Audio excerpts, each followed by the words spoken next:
Bismillahirrahmanirrahim. Assalamualaikum warahmatullahi wabarakatuh. Innal hamdalillah nahmaduhu wa nasta'inuhu wa nastaghfiruh wa na'udzu billahi min shururi anfusina wa min sayyiati a'malina. Man yahdihillahu fala mudilla lahu wa man yudlil fala hadiya lahu. Ashhadu an la ilaha illallah wahdahu la syarika lahu wa ashhadu anna Muhammadan abduhu wa rasuluh sallallahu alaihi wa ala alihi wa ashabihi wa man tabi'ahum bi ihsanin ila yaumiddin.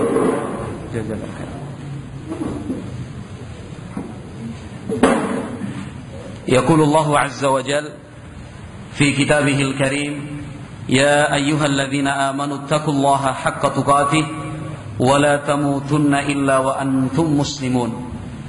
فإن أصدق الحديث كتاب الله وخير الهدى هدى نبينا محمد صلى الله عليه وسلم وشر الأمور محدثاتها فإن كل محدثة بدعة وكل بدعة ضلالة وكل ضلالة في النار. إخواتي في الله رحمني ورحمكم الله. Alhamdulillah, salah satu ajaran besar yang dibawa oleh Nabi Muhammad sallallahu alaihi wasallam adalah konsep persaudaraan dan persahabatan yang sungguh sempurna. Tidak ada satupun konsep ukhuwah selain konsep yang diajarkan Nabi Muhammad alaihi salatu wasallam yang nilainya lebih baik. Sebelum Islam itu datang, sebelum Nabi Muhammad alaihi salatu wassalam diangkat oleh Allah subhanahu wa ta'ala sebagai seorang nabi dan sebagai seorang rasul, umat manusia telah mengenal beberapa bentuk persaudaraan dan persahabatan. Bentuk-bentuk persaudaraan tersebut, walaupun Islam telah datang dan mengajarkan konsep ukhuwah, nyatanya tetap saja ada di tengah-tengah kita. Padahal kalau menurut pandangan syariat Islam, bentuk-bentuk seperti itu adalah bentuk yang terlarang. Salah satu bentuk persaudaraan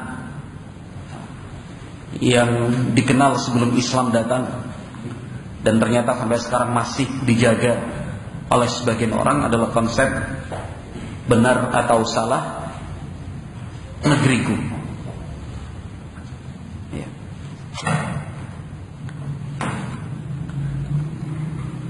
Jadi benar atau salah negeriku. Right or wrong is my country. Jadi Arek Surabaya. Jadi benar salah ini negeriku. Pimpinannya mau benar, salah, apapun tindakan dan keputusan yang diambil tetap dibela. Tetap dibela. Dan itu ternyata berlaku dan sampai saat ini juga masih dianut dan dipeluk oleh beberapa negara. Di sana ada juga konsep persaudaraan karena persamaan warna kulit. Sesama berkulit putih itu saudara. Tetapi kalau sudah berbeda warna, hitam misalkan, negro, itu sudah bukan saudara lagi. Maka kita mengenal dalam sejarah peradaban manusia ada istilah politik apartheid, yang walaupun pada akhirnya ditentang sendiri oleh mereka, tetapi sampai sekarang yang seperti itu masih ada. Warna kulitnya putih, saudara. Berbeda warna kulit, bukan saudara, bahkan musuh, dipandang kasta yang paling rendah. Ikhwati fillah yang dimuliakan dan dirahmati Allah azza wa jalla, itu beberapa contoh saja. Bahkan ada persaudaraan yang dibangun di atas faktor kemanusiaan saja. Pokoknya selama dia manusia itu saudara. Selama dia manusia itu saudara. Mau beda agamanya tetap saudara. Nah, yang memiliki hak dan kewajiban yang sama. Tetapi seperti apakah Islam mengajarkan kepada kita? Bagaimanakah Nabi Muhammad alaihi salatu wassalam membimbing dan mengarahkan umat di dalam hidup bersahabat dan bersaudara? Ternyata itu berpulang kepada firman Allah Subhanahu wa ta'ala di dalam Al-Quran, innamal mu'minuna ikhwah. Allah menegaskan melalui ayat ini bahwa innamal mu'minuna ikhwah, saudaramu yang sejati, saudaramu yang hakiki itu adalah yang dipersatukan oleh iman. Hanyalah, dalam bahasa Arab kita mengenal adatul hasr, innama. Yang namanya bersaudara itu terbatas, dibatasi oleh apa? Oleh dinding-dinding iman. Selama kita masih dalam satu ruang yang sama, ruang iman, dialah saudara yang sesungguhnya. Tetapi bukan berarti Islam mengajarkan kepada kita untuk menyakiti, menzalimi, memusuhi secara berlebihan, melanggar hak-haknya kepada mereka yang tidak disatukan dalam ruang iman. Artinya jangan sampai kita keliru kemudian menganggap, oh berarti kalau bukan satu iman boleh disakiti, boleh dizalimi, boleh diambil barangnya, boleh dilanggar hak-haknya. Bukan, karena Islam telah menentukan hak setiap orang. Yang muslim punya hak, non muslim orang kafir juga Islam memberikan haknya. Yang non muslim pun diberikan haknya. Jangankan manusia, hewan dan binatang pun telah ditentukan dan diatur oleh Islam seperti apakah kita bersikap. Bukan hanya kepada hewan dan binatang, kepada pohon dan tumbuhan, bahkan kepada lingkungan dan alam sekitar. Lingkungan dan alam sekitar, Islam juga mengajarkan kepada kita adab-adab yang sangat sempurna sekali. Nah, sehingga ketika kita mengenal ada gerakan Greenpeace, ya kan, kemudian lingkungan hidup, wahana untuk memelihara alam, menjaga hutan, nah, mempertahankan air, kemudian menjaga pasokan listrik, sumber daya mineral, energi, pertambangan, laut, sungai, udara, nah, dengan berbagai macam polusinya. Sungguh Islam sudah berbicara tentang hal ini sejak 1400 tahun yang lalu lebih. Jadi kewajiban kita untuk menjaga alam dan sekitar, kewajiban kita untuk menjaga lingkungan, itu sudah pernah disampaikan oleh Nabi Muhammad sallallahu alaihi wasallam. Nah, maka ikhwati fillah yang dimuliakan dan dirahmati Allah azza wa jalla, yang terpenting untuk kita pahami bahwa semua makhluk yang ada di atas muka bumi ini masing-masing telah ditentukan hak-haknya oleh Allah Subhanahu wa taala, sehingga kita sebagai seorang muslim yang tunduk dan taat dengan aturan-aturan Allah azza wa jalla, kita sebagai seorang muslim yang mengaku cinta kepada Nabi Muhammad alaihi salatu wasallam harus menghormati hak-hak tersebut.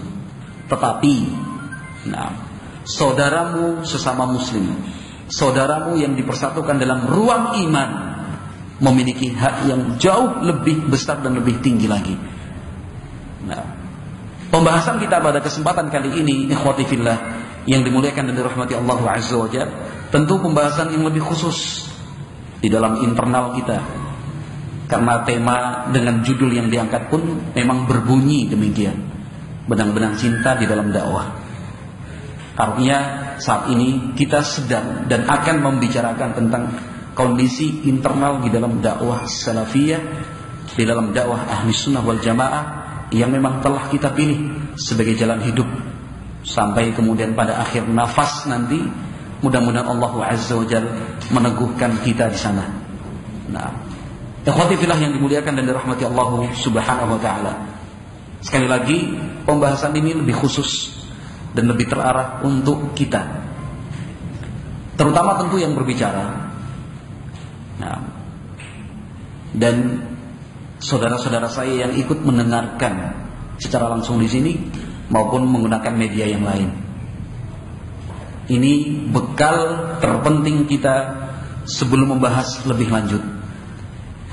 Sebelum membahas lebih lanjut, bekal terpenting kita adalah tujukan dan arahkan semua nasihat yang akan kita nukilkan dari para ulama tentang ukhuwah, menjaga, merawat, memelihara dan mempertahankannya.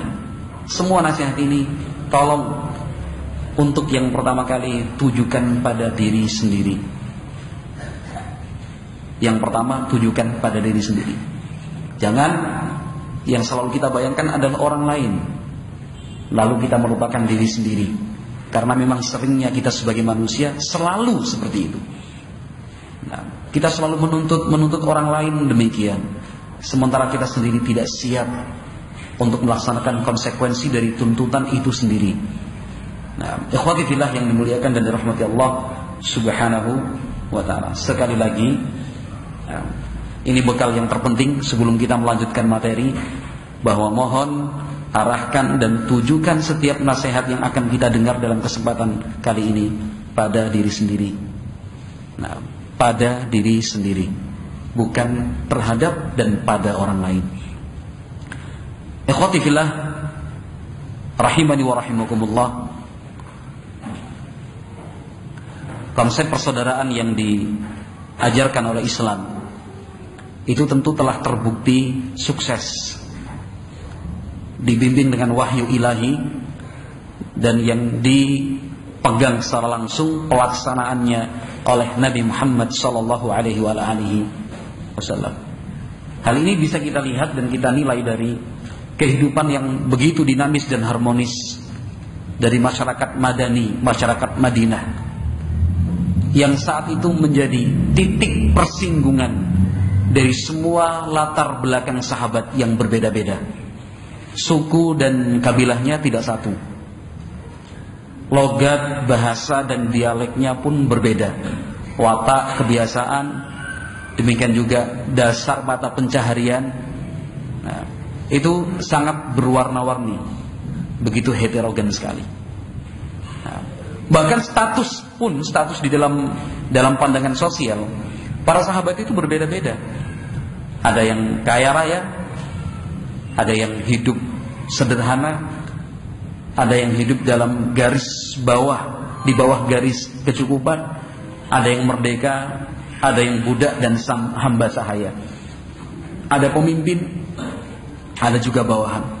Ada yang kuat, ada yang lemah, ada yang selalu sehat, tetapi ada juga di antara mereka yang selalu sakit.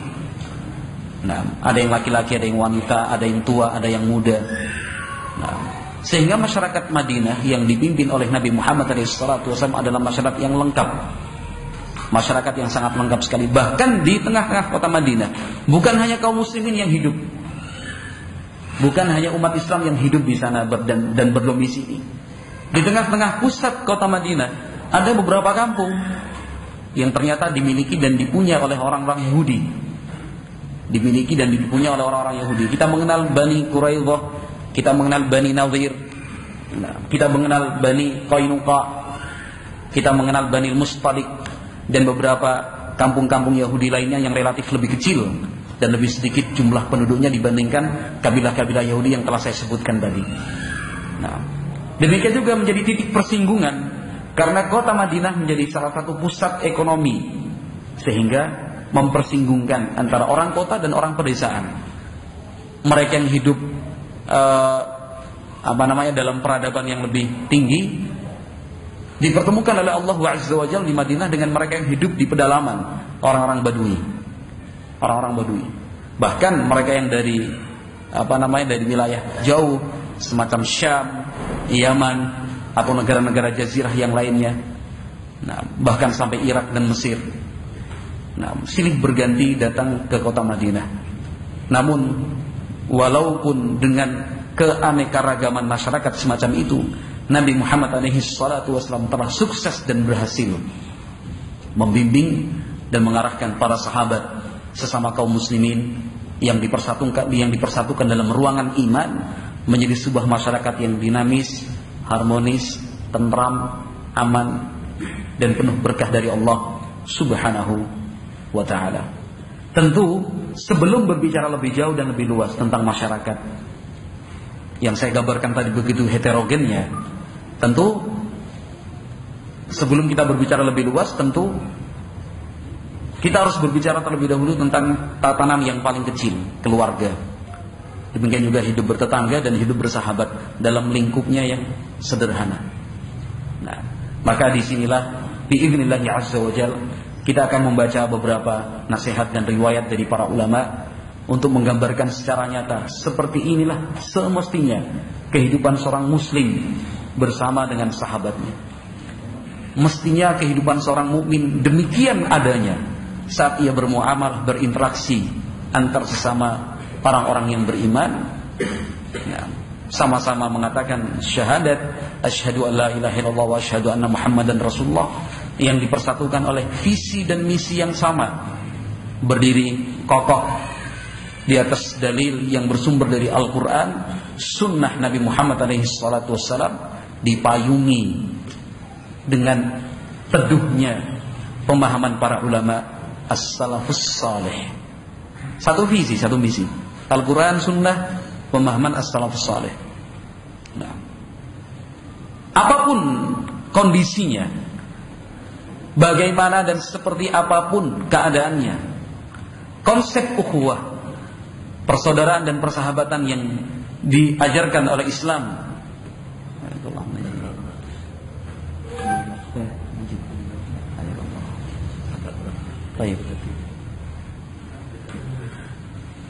apapun kondisinya, seperti apapun dan bagaimanapun keadaannya, konsep ukhuwah yang diajarkan oleh Islam itu sangat sempurna.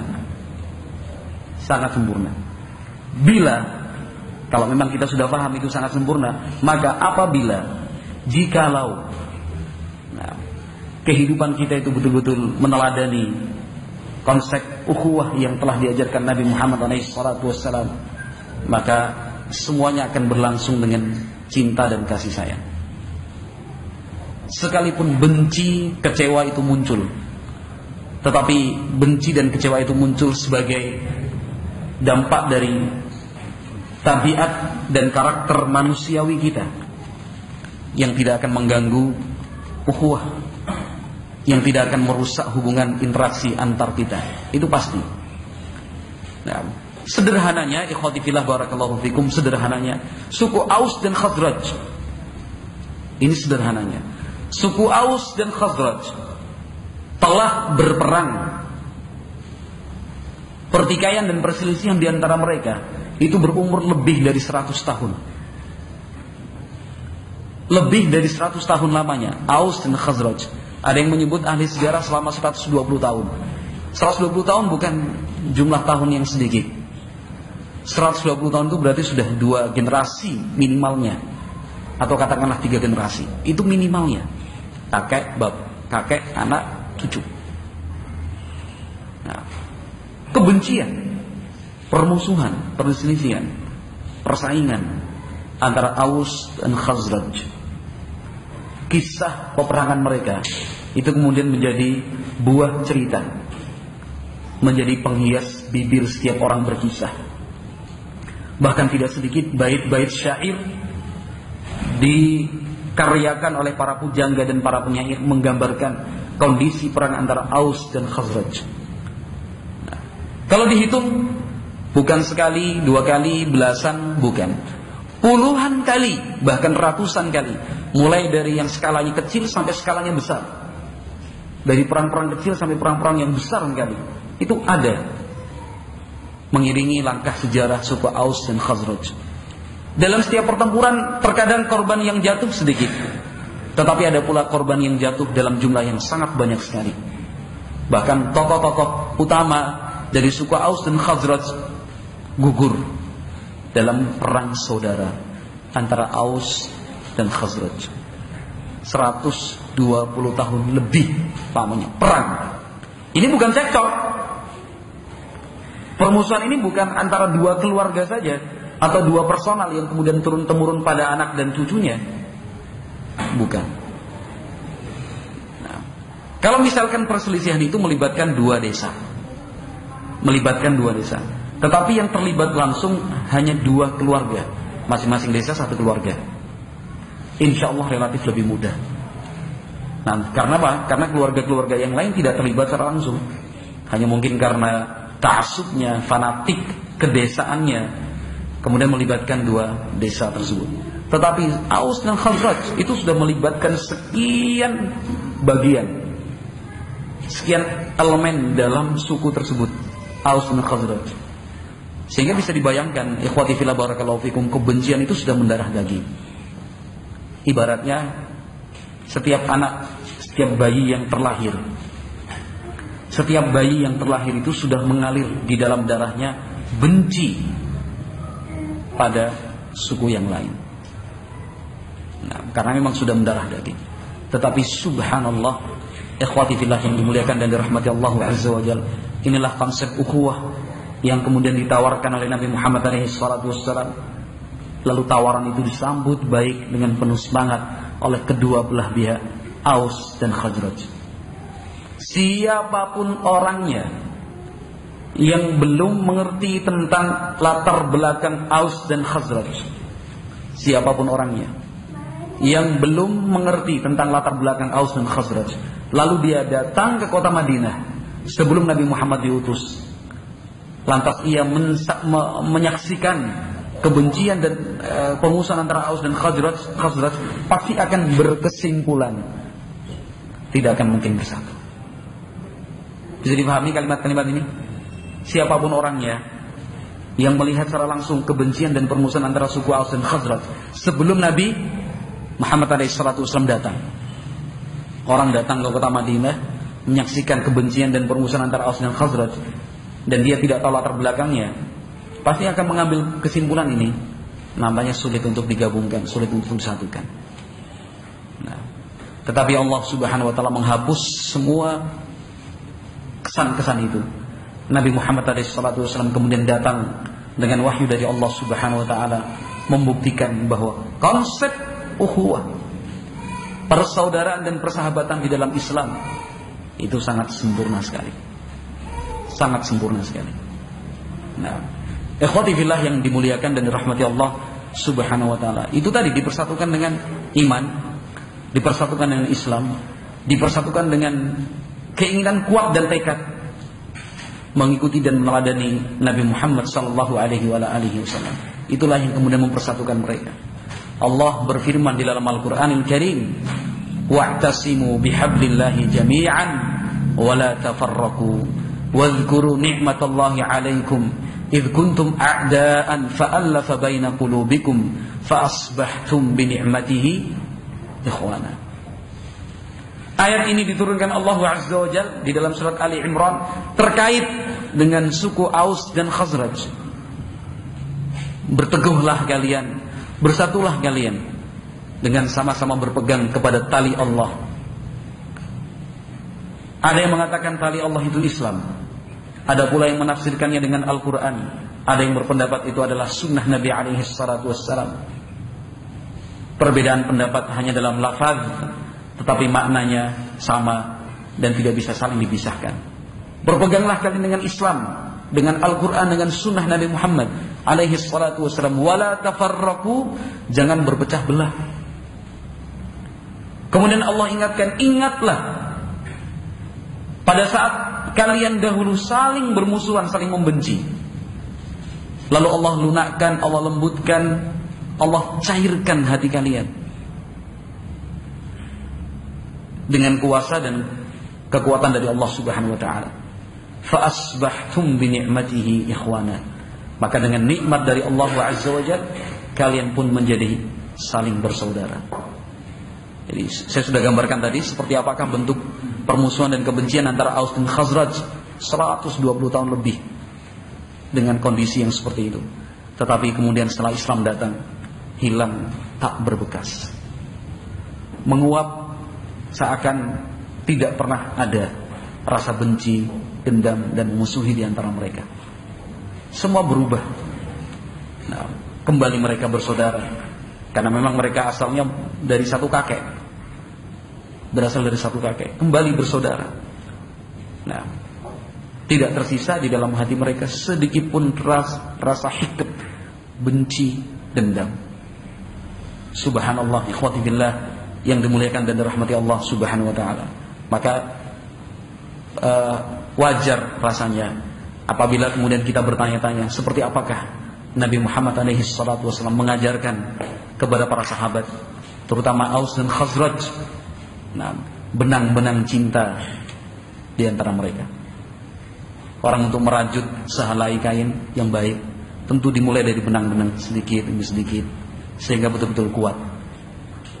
Nah, ikhwati billah yang dimuliakan dan dirahmati Allah Subhanahu wa taala. Nah, Al-Imam kalau kita berbicara tentang ayat Al-Quran dan hadis Nabi Muhammad alaihi salatu wassalam, yang menjelaskan dan menerangkan tentang konsep ukhuwah, persaudaraan dan persahabatan, mungkin sebagian besar di antara kita pernah mendengarnya. Nah, tetapi rasa-rasanya perlu kita membaca keterangan dari para ulama, terutama dari kalangan sahabat radhiyallahu taala anhum ajmain. Nah, terutama para sahabat radhiyallahu taala anhum ajmain tentang implementasi wujud nyata dari Al-Quran dan sunnah Nabi Muhammad sallallahu alaihi wasallam. Al-Imam Mujahid Ibnu Jabr rahimahullahu taala. Al-Imam Mujahid Ibnu Jabr rahimahullah, salah seorang ahli tafsir yang terkemuka, murid senior dari sahabat Abdullah bin Abbas radhiyallahu taala anhuma. Yang sampai-sampai Al-Imam Sufyan Ats-Tsauri mengatakan, "Idza ja'aka tafsir min Mujahid faqbal minhu." Apapun tafsir Al-Qur'an yang datang dari Mujahid, terima. Kenapa? Karena Imam Mujahid rahimahullahu taala belajar Al-Qur'an kepada Ibnu Abbas bukan hanya sekali dua kali, berkali-kali. Beliau baca ayat pertama sampai ayat yang terakhir. Setiap ayat yang beliau baca selalu Al-Imam Mujahid bertanya kepada Ibnu Abbas, apa sebab turunnya ayat ini? Di manakah ayat ini turun? Terkait dengan apa? Makna dan tafsir tiap-tiap kata dari ayat ini seperti apa? Ditanyakan secara lengkap oleh Imam Mujahid bin Jabr rahimahullah. Kata Imam Mujahid rahimahullah taala, "Sahibtu Ibnu Umar wa ana uridu an akhdumah, fa kana yakhdumuni akthar." Ini poin pertama yang akan kita bahas dalam kesempatan kali ini. Ikhwati fillah yang dimuliakan dan dirahmati Allah Azza wa Jalla. Seorang sahabat, seorang saudara itu harus selalu siap melayani saudaranya yang lain. Nah, nilai mulia seperti ini, harusnya semakin hari ditingkatkan, digelorakan, dibiasakan. Tentu harapan terakhir kita sikap seperti ini menjadi nafas persaudaraan dan persahabatan kita. Selalu memposisikan diri untuk menjadi pelayan bagi yang lain. Selalu memposisikan diri sebagai pelayan untuk sahabat, untuk saudara. Ingat baik-baik seperti yang saya sampaikan di depan tadi, barakallahu fikum, nasihat ini lebih khusus untuk internal kita sendiri. Artinya nasihat-nasihat seperti ini memang umum berlaku, tetapi saya ingin menyampaikan nasihat ini lebih khusus untuk kita sendiri di dalam internal dakwah kita sendiri terkait dengan judul yang dipilih.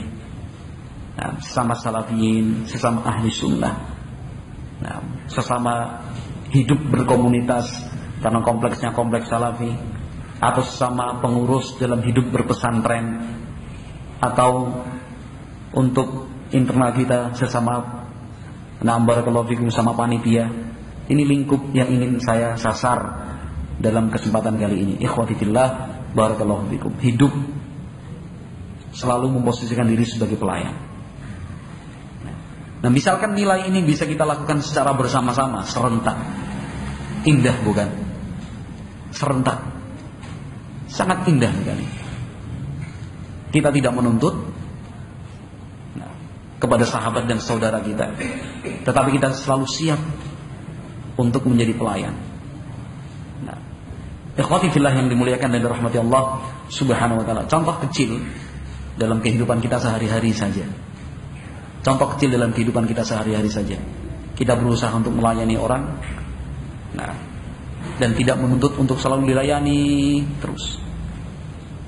Nah, dalam sebuah kepanitiaan, misalkan ada acara, ada namanya gotong royong, kerja bakti, bersih-bersih masjid, bersih-bersih ma'had, pesantren, misalkan. Nah, atau yang semisalnya, tentu di sana ada penggalan acara yang bernama minum dan makan makanan ringan. Kan begitu, minum dan makan makanan ringan. Selalu saja ada sepenggal acara seperti itu. Maka ikhwati fillah yang dimuliakan dan dirahmati Allah Azza wa Jalla, betapa indahnya kalau kita bayangkan. Apalagi kalau kemudian itu kita lakukan secara nyata. Masing-masing berusaha untuk melayani yang lain. Nah, sudah saatnya, yuk berhenti 10:30, istirahat dulu. Ini sudah capek, keringetan. Yuk minum-minum dulu. Nah, daripada kita duduk bilang, cupok lagi cuk. Misalkan, wah kesel lagi melakukannya. Aduh, di bawah sini. Nah, itu kan menuntut orang lain untuk melayani kan ya. Wah sini. Tapi coba bayangkan subhanallah kalau misalkan masing-masing bergerak. Nah, jadi bukan rebutan ngambil, rebutan memberi. Inilah yang diajarkan oleh Nabi Muhammad SAW kepada para sahabatnya, yang kemudian diwariskan oleh para sahabat kepada tabi'in. Ibnu Umar diwariskan kepada siapa? Al-Imam Mujahid Ibnu Jabr rahimahullahu ta'ala. Nah, bukan rebutan, wah tapi goreng ini angel kuliah ini. Tapi goreng, set. Apalagi yang paling menggelikan kalau wah gak ento aku entek. Jangan-jangan ada yang ngambil 2 tadi, ada yang ngambil 3. Kan kurang baik. Nah, tetapi misalkan berebutan untuk memberi, sampean saya, gak sampean saya. Itu keliling, anak aja ngangkat, enggak, anak saya. Anak aja yang ngider kayak, tahu ngider kayak? Bahasa Surabaya apa itu? Sama kan ya? Saya aja yang ngider kayak sini. Wah, ambilkan ceret es teh, gelasnya dibagikan satu-satu, minum. Sampean segampang. Enggak, sampean dulu saya rebutan. Rebutannya bukan rebutan minum, rebutan memberikan. Kalau sudah seperti itu jangan ayel-ayelan. Akhirnya enggak, pokoknya saya ingin mengamalkan kajian kemarin. Enggak, saya juga.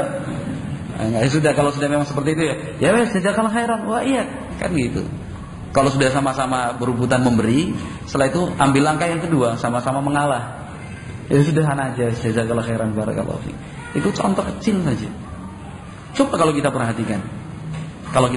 Ternyata masih sering juga kita temui kita. Sekali lagi nasihat ini untuk kita kan gitu, dari awal sudah dipesan. Modal utamanya mengaji kali ini, arahkan dan tujukan setiap nasihat kepada siapa? Pada siapa? Diri saya, diri sendiri, kan gitu. Daripada nyalahin uang, lebih bagus kita introspeksi diri sendiri. Selama ini kita, apa yang kita lakukan selama ini? Tolong, sini, ambilkan. Ya, mungkin teman kita pun dengan senang hati, dengan berbahagia, nyaman sekali, ambil makanan disampaikan kepada kita. Nah, tetapi alangkah lebih indahnya lagi bila nasihat yang disampaikan oleh Al-Imam Mujahid Ibnu Jabr rahimahullahu ta'ala ini kemudian kita praktekkan dan kita wujudkan secara nyata dalam kehidupan sehari-hari. Apa kata Mujahid? Sahibtu Ibnu Umar wa ana uridu an akhdumah fakana yakhdumuni akthar. Saya berteman, bersahabat, mengikuti, menemani sahabat Ibnu Umar dengan tujuan ingin melayani beliau, tetapi kenyataannya beliau lebih sering dan lebih banyak melayani saya. Di dalam beberapa kisah perjalanan haji yang disebutkan tentang para ulama rahimahumullah, ternyata tidak 1, 2, 3 di antara mereka orang yang punya kedudukan di tengah-tengah masyarakatnya. Mungkin karena harta, mungkin karena ilmu, mungkin karena punya dzu ar-ra'yil hasan, punya pandangan dan ide-ide yang bagus sekali, itu diminta, ayolah bimbing kami untuk haji, bimbing kami untuk melaksanakan manasik haji. Nah, ternyata tidak satu dua di antara mereka yang kemudian mempersyaratkan, saya siap membimbing kalian untuk melaksanakan haji, tetapi dengan syarat, jadikanlah aku pelayan untuk kalian. Jadikanlah aku sebagai pelayan untuk kalian. Kalau kalian tidak setuju, ya mohon maaf, ngapunten, saya nggak mau. Wah, nyari orang seperti ini angel Pak sekarang Pak. Nyari orang seperti ini susah. Nyari orang seperti ini susah.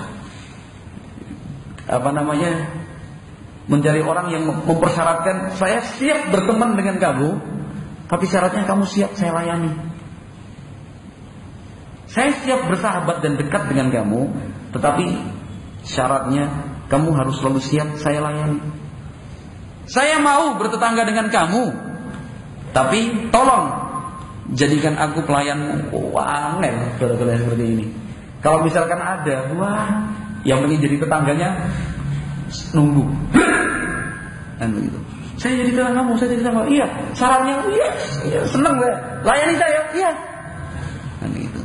Itu kalau kita berbicara tentang orang lain. Tapi cobalah lihat pada diri sendiri. Bisakah kita seperti itu? Kan gitu. Mampukah kita demikian? Nah, ikhwati fillah yang dimuliakan dan dirahmati Allah Subhanahu wa taala. Kalau misalkan kita tidak bisa mempraktekkan atau kita tidak bisa mewujudkannya secara nyata dalam lingkup yang luas, dalam lingkup yang besar, minimalnya pada keahlian yang kita punya. Minimalnya pada keahlian yang kita punya. Artinya mungkin kita tidak bisa untuk melayani setiap orang. Kita juga tidak bisa melayani setiap hal yang dibutuhkan oleh saudara dan sahabat kita. Mungkin karena keterbatasan waktu, atau mungkin kemampuan juga yang kita punya tidak sebanyak yang dibutuhkan. Nah, tetapi paling tidak pada kelebihan dan keahlian yang kita punya. Misal saya punya kemampuan listrik. Saya ini pinter urusan listrik, masang lampu, perbaiki kipas angin, misal listrik saja, perbaiki mesin cuci, kipas angin, kalau konslet, nah, dan yang semisal itu kan keahlian saya, misal. Maka saya berusaha untuk menjaga ukhuwah tadi, biar benang-benang cintanya terajut terus, kan gitu, biar semakin kuat. Nah, jadi saya menawarkan kepada setiap ikhwan, ini tetangga-tetangga. Kalau diumumkan di sini repot nanti antum. Ya, tapi paling tidak orang-orang dekat kita, tetangga kita, Cak, misalnya ono masalah listrik nang omahmu, panggil saya. Gratis. Itu. Gratis. Ini bentuk persahabatan dari saya. Karena saya alhamdulillah Allah beri kemampuan dalam hal perlistrikan. Itu yang saya sebut tadi. Mungkin kemampuan kita terbatas, waktu kita terbatas, ya paling tidak pada keahlian yang kita punya. Misalkan ada masalah listrik, opo ya Cak, ngomong ambil aku. Nanti kalau pas selok, saya akan datang ke rumah sampean, saya perbaiki listrik tersebut. Subhanallah, kan yang seperti itu. Nah, tetapi kalau kita melihat dari pihak yang lain, bukan berarti kemudian dimanfaatkan, wah kesempatan gratis ini. Kemudian dimanfaatkan sejadi-jadinya, bukan. Tetapi kita sebagai pihak kedua, pihak yang dibantu, pihak yang ditawarkan untuk mendapatkan bantuan, kemudian kita berusaha membalas dengan cara yang baik. Misalkan ya disiapkan makanan, disiapkan minuman. Gitu. Kalau misalkan tidak terima uang karena sudah sahabat, diberi dalam bentuk barang. Kita yang sudah bersahabat lama, kenal dekat, misalkan dibantu, sungkan atau tidak pas di hati saat memberi dalam bentuk uang. Misalkan sahabat tadi datang ke rumah betul-betul memperbaiki kipas angin, rusak semua. Karena sahabat tadi sudah menawarkan, kalau misalkan ada yang rusak dalam hal listrik, panggil saya siap melayani kamu. Dipanggil, listriknya diperbaiki, kipas anginnya muter lagi. Padahal sudah seminggu kepanasan anak-anaknya, kipas angin itu sudah rusak misalkan.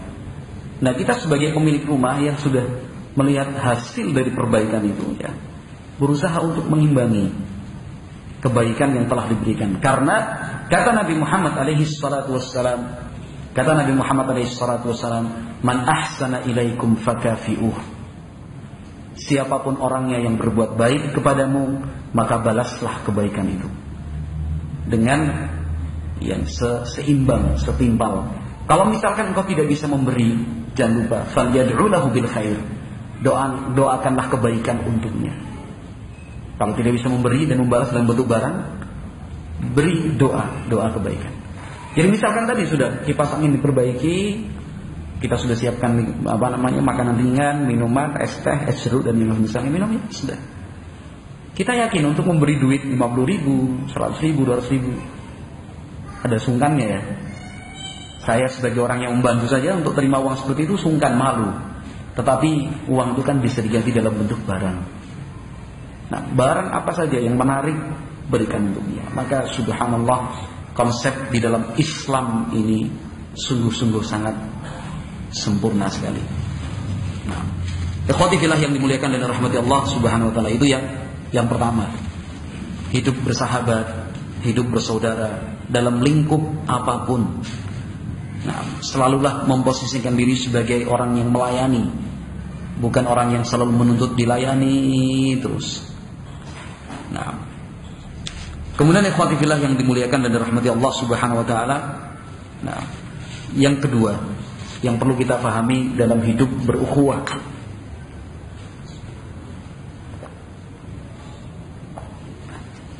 yang perlu kita pahami dalam hidup berukhuwah.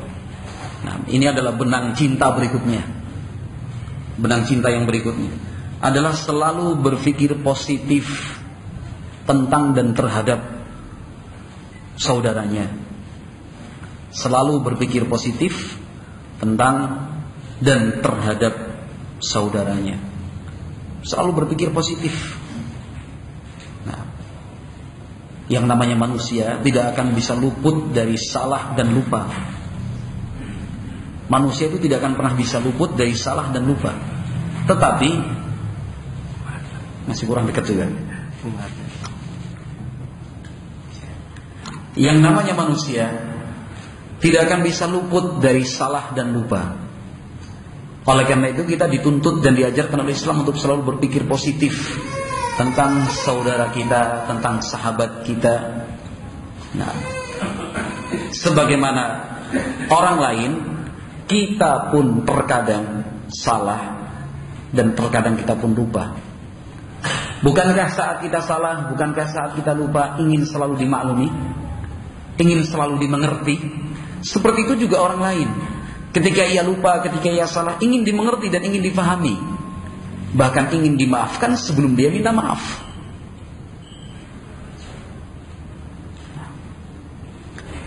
Salah seorang ulama dari kalangan tabi'in yang bernama Abu Kilabah rahimahullah, beliau mengatakan, "Idza balaghaka an akhik syai'un takrahuhu faltamis lahu al-'udhra juhdak, fa in lam tajid 'udhran faqul fi nafsik la'alla li akhi 'udhran la a'lamuh."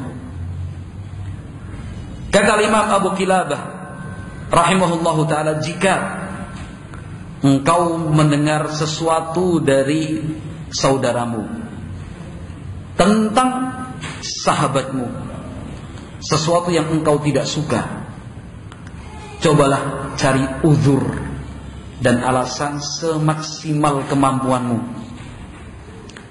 Kalau misalkan engkau tidak bisa menemukan uzur, maka camkan dalam dirimu sebuah keyakinan, barangkali saudaraku itu punya alasan yang tidak saya ketahui. Barangkali saudaraku itu punya alasan yang tidak saya ketahui. Misal dalam contoh sehari-hari, ikhwati fillah barakallahu fikum, tentang raut wajah. Ini contoh yang sering atau selalu kita hadapi dalam kehidupan sehari-hari, tentang raut wajah. Nah, raut wajah. Raut wajah itu ada yang menyenangkan, tetapi kadang-kadang ada yang membuat sebel. Ada raut wajah yang menunjukkan senang, tetapi ada raut wajah yang menunjukkan amarah dan emosi.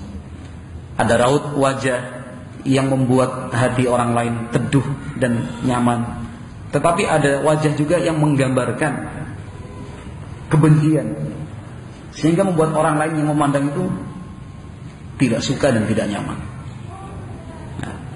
Nah, dalam hidup bersahabat, hidup berukhuwah dan bersaudara, perubahan raut wajah itu akan selalu ada dan selalu muncul. Maka kita harus selalu berpikir positif, mencari uzur untuk saudara kita yang sedang cemberut, untuk saudara kita yang sedang diam, untuk saudara kita yang tidak memandang kita dengan pandangan yang menyenangkan. Cari uzur. Jangan malah berprasangka buruk. Jangan malah berprasangka buruk. Naik motor misalkan, waktu naik motor kita berjalan kaki dari arah yang berlawanan. Kita yang naik motor sudah melaksanakan sabda Nabi sallallahu alaihi wasallam, perintah salam. Yang berkendaraan ucapkan salam untuk yang berjalan. Kita sudah mengucapkan salam, Assalamualaikum. Sahabat kita tadi menjawab tapi dengan wajah cemberut, wajah yang tidak suka. Waalaikumsalam. Ini kan contoh sehari-hari. Contoh sehari-hari. Itu bisa diluaskan lagi, misalkan dalam hal telepon. Nah, jawabannya patah-patah saja. Assalamualaikum, neng bisa. Cok takon lah. Piye kabare? Baik.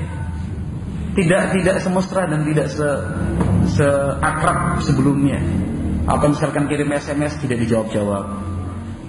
Misal. Atau diajak bicara nggak nyambung terus. Ngomongnya A, jawabannya B. Ngomongnya D, jawabannya X.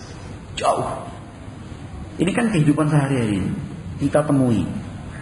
Itu tadi contohnya naik motor dan yang berjalan kaki dari arah berlawanan. Yang naik motor sudah mengucapkan Assalamualaikum, yang jalan kaki Waalaikumsalam biasa. Wajahnya cemburu. Kita selalu berpikir positif. Jangan kemudian berprasangka buruk. Wah, arek ini ngejak barang. Atau misalkan tidak menghargai saya ini. Atau contoh yang lain, gak ngerti ajaran Islam itu tidak seperti itu. Jadi bukan vonis-vonis buruk yang kemudian kita alamatkan pada dia, bukan. Tetapi berpikir positif. Aduh, paling juga sedang mikir apa gitu. Jangan-jangan dia sedang susah. Mestinya kita bantu, mestinya kita tawarkan pertolongan buat dia. Mestinya kita berpikir positif tentang dia. Barangkali dia sedang mikir hutangnya, barangkali sedang ribut dengan istrinya, barangkali SPP anaknya sampai nunggak 2-3 bulan, misalkan di PHK oleh perusahaannya, misalkan orang tuanya sakit tidak punya biaya, itu kan jangan ya. Artinya dia bermuka masam, memasang wajah cemberut itu bukan untuk kita, tetapi karena ada sebab yang lain. Itu namanya berpikir positif. Kalau misalkan nyari ini nggak ada kemungkinan lain ini, tidak ada kemungkinan lain kecuali ini. Kecuali ini ternyata buruk juga, maka laksanakanlah nasihat dari Imam Abu Kilabah rahimahullahu taala. Barangkali dia punya alasan yang tidak saya ketahui. Sudah. Anggap saja itu satu kesalahan dari saudara kita yang mestinya dilupakan. Yang mestinya dilupakan. Ikhwati fillah yang dimuliakan dan dirahmati Allah Subhanahu wa taala. Ini berpikir positif adalah modal utama untuk mempertahankan persahabatan. Berhusnudzon, berprasangka baik merupakan modal terbesar bagi kita untuk tetap mempertahankan, memelihara dan menjaga persaudaraan. Itu tadi dalam lingkup yang paling kecil, mulai dari keluarga, hidup bertetangga, hidup di dalam satu komunitas yang sama, hidup dalam satu kepanitiaan, hidup dalam satu kepengurusan, hidup di dalam sebuah pesantren yang dikelola bareng-bareng. Ini perlu selalu berpikir positif terus. Selalu berpikir positif. Nah, kalau misalkan ada seorang teman dan saudara berbuat sesuatu yang buruk, minimal kita mengatakan insya Allah niatnya baik. Insya Allah niatnya baik. Misalkan kita dalam satu rapat, punya sebuah pendapat diutarakan, ternyata ada teman lain mengatakan saya tidak setuju dengan pendapat antum karena demikian. Bukan kemudian diambil dan disimpan di dalam hati, wah ini nggak menghargai teman, bukan. Tetapi minimalnya ucapkan di dalam hati bahwa saya yakin dia menyanggah pendapat saya dengan niat yang baik, yang barangkali sampai saat ini belum saya pahami apa latar belakang dia tidak sepakat dengan saya. Tetapi minimalnya kita berpikir positif, tentu niatnya baik, niatnya bagus. Nah, ikhwati fillah yang dimuliakan dan rahmat Allah azza wa jalla. Contoh lainnya misalkan memilih waktu dan tempat untuk rapat. Memilih waktu dan tempat untuk rapat. Nah, kadang-kadang kan di rumahnya ini aja, di sini, di pondok, di masjid. Waktunya pagi, waktunya malam, waktunya sore. Nah, mungkin akhirnya waktu yang dipilih adalah sore. Misalkan. Ya kita harus berpikir positif, bukan kemudian berprasangka buruk. Wah, milih sore ya, karena dia senggangnya sore, padahal saya senggangnya malam. Nggak mikir area ini. Saya itu senggangnya waktu malam kok diajak rapat sore. Ini namanya egois. Ini pasti ada kepentingan pribadinya. Kepentingan pribadi karena dia punya waktu selo, waktu senggang itu sore, akhirnya dia ya sore. Padahal barangkali saudara kita itu meskipun dia senggangnya sore, dia tetap memperhatikan waktu dan kesempatan dari ikhwan-ikhwan yang lain. Oh ternyata mayoritasnya bisa rapat itu sore, bukan malam. Kalau malam jaraknya cukup jauh, pulang perginya nanti kasihan. Karena kalau malam tempat kerjanya nanti kalau pengen langsung rapat juga terlalu jauh. Itu berpikir positif, bukan malah mengatakan dalam hati, wah ini pengennya seenaknya sendiri. Nah, selalu berpikir positif. Nah, ikhwati fillah yang dimuliakan dan dirahmati Allah Subhanahu wa ta'ala. Disebutkan dalam sebuah cerita bahwa ada dua orang saling mencintai karena Allah Subhanahu wa ta'ala. Saling mencintai karena Allah Subhanahu wa ta'ala, bertemu, bincang-bincang, cakap-cakap. Faqala ahaduhuma li sahibihi, wallahi ya akhi, inni la uhibbuka fillah. Ini terjadi perbincangan antara dua orang tersebut, sama-sama saling bersaudara karena Allah Subhanahu wa ta'ala. Wahai saudaraku, sungguh demi Allah, aku mencintai kamu karena Allah. Temannya menjawab, "Lau 'alimta minni ma a'lamuhu min nafsi la abghadtani fillah." Kata orang yang kedua, andai engkau mengetahui tentang diriku seperti aku mengetahui tentang diriku sendiri, pasti engkau akan membenciku karena Allah Subhanahu wa ta'ala. Bisa dipahami percakapan ini? Orang pertama mengatakan apa? Sungguh saya cinta kamu karena Allah. Yang nomor dua mengatakan, wah, kamu kalau ngerti tentang diriku yang sesungguhnya, pasti kamu benci. Bisa dipahami ya? Kalau kamu mengerti tentang aku yang sesungguhnya, pasti kamu benci karena Allah. Nah, apa jawaban saudaranya tadi? Kata saudara tadi dalam jawabannya, wallahi ya akhi, lau alimtu minka ma ta'lamuhu min nafsik lamana'ani min bughdhik ma a'lamuhu min nafsi. Dijawab oleh sahabat tadi, demi Allah, wahai saudaraku, misalkan pun aku mengetahui tentang dirimu yang sesungguhnya, tidak mungkin aku membencimu, karena aku pun tahu tentang diriku yang sesungguhnya. Bisa dipahami ya kata-katanya? Ini luar biasa loh. Hidup bersahabat dan bersaudara seperti ini. Terus terang saja, ikhwati fillah barakallahu fikum, masing-masing kita pasti menyimpan rahasia. Masing-masing kita pasti menyimpan rahasia. Dan rahasia itu tentu kita berusaha untuk tidak diketahui oleh orang lain. Dan seringnya, ghalibnya, lazimnya, rahasia itu tentu tentang keburukan yang kita lakukan. Saya punya kesalahan, saya melakukan sebuah dosa, maksiat, atau tindakan yang tidak terpuji. Saya ingin sekali hal itu tertutup dan tersembunyi, orang lain tidak mengetahui. Itu kan lazimnya kita. Pasti ada sisi buruk dari kehidupan kita yang terus ingin kita tutupi, jangan sampai orang lain tahu. Kita juga punya sisi buruk yang berusaha untuk tidak muncul dan tidak nampak. Nah, misalkan kita ini orangnya penakut, jangan ngadepi musuh, lihat kecoa itu, atau kalau udah dengar bunyi tikus, lihat tikus itu laki-laki.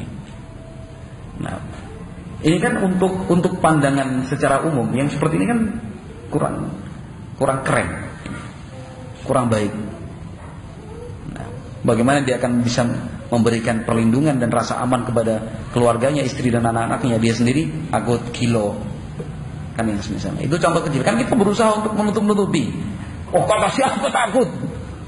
Kata siapa takut? Si enggak. Padahal dalam hati kan gitu. Mungkin. Atau misalkan kita sudah berbuat bohong. Dalam satu masalah kita mengucapkan satu patah kalimat dusta. Kan kita berusaha untuk agar orang lain itu kan tidak mengetahui bahwasanya kita sudah berdusta, kan begitu ya. Itu beberapa contoh. Intinya, ikhwati fillah barakallahu fikum, masing-masing kita pasti memiliki hal buruk. Karena itulah watak manusia, menyimpan hal-hal buruk. Walaupun kita berusaha untuk tetap terus memohon taubat dan istighfar kepada Allah Subhanahu wa taala, walaupun kita tetap terus berusaha agar yang buruk-buruk itu semakin hari semakin diminimalisir, dikurangi. Walaupun kita berusaha agar yang buruk-buruk itu kita berusaha untuk tidak melakukannya ulang. Tetapi paling tidak kita punya sesuatu yang disembunyikan. Nah, percakapan tadi menggambarkan demikian. Saya cinta kamu karena Allah. Kata temannya, saudaraku, misalkan engkau mengetahui tentang diriku yang sebenarnya, dengan semua keburukan dan kesalahan yang saya lakukan selama ini, pasti kamu benci aku. Itu pun karena Allah. Kata saudaranya yang satu tadi, yang pertama, demi Allah, walaupun saya tahu dirimu yang sesungguhnya, tidak akan mungkin saya benci kamu, karena saya pun mengetahui keadaan diriku yang sesungguhnya.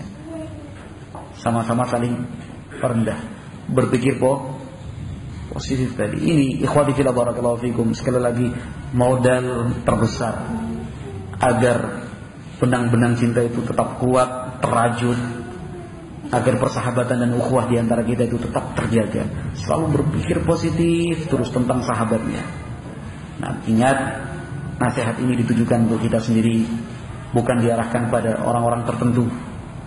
Nasihat ini lebih khusus lagi untuk kita, di dalam internal kita, yang memiliki misi dan visi yang sama, memperjuangkan Al-Quran, Sunnah Nabi Muhammad SAW dengan pemahaman as-salafu as-salih. Nah, contoh yang lain, ikhwati fillah barakallahu fikum, Al-Imam Ibnu Hibban rahimahullahu ta'ala. Al-Imam Ibnu Hibban rahimahullahu ta'ala meriwayatkan sebuah cerita dari istri Talhah Ibnu Abdurrahman Ibnu Auf Az-Zuhri, putra dari sahabat Abdurrahman Ibnu Auf. Istrinya, kata istri Talhah, ma ra'aitu ahadan qat al-am min ashabik. Kata istrinya kepada Talhah, wahai suamiku, tidak pernah saya melihat orang yang paling buruk kelakuannya dibandingkan teman-temanmu sendiri. Ini kata istrinya. Talhah menanggapi, ma la taquli dzaka fihim wa ma ra'aiti min lu'mihim. Kata Talhah, jangan, awas, hati-hati, jangan kamu mengucapkan kata-kata tersebut tentang sahabat-sahabatku. Perbuatan buruk semacam apa yang engkau saksikan dari mereka? Kata istrinya, amran wallahi bayinan.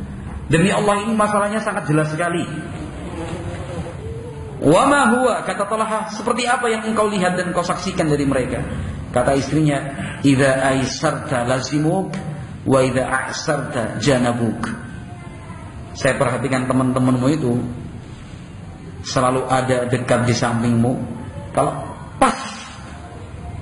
pas hidupmu itu lancar, rezekinya bagus, duitnya banyak, wah teman-temanmu udah datang mendekat. Tapi kalau kamu hidupnya susah, rezekinya sudah mulai berkurang, seret, teman-teman itu kemana perginya? Kok malah menjauh, tidak datang? Bisa dipahami ini kalimat istrinya?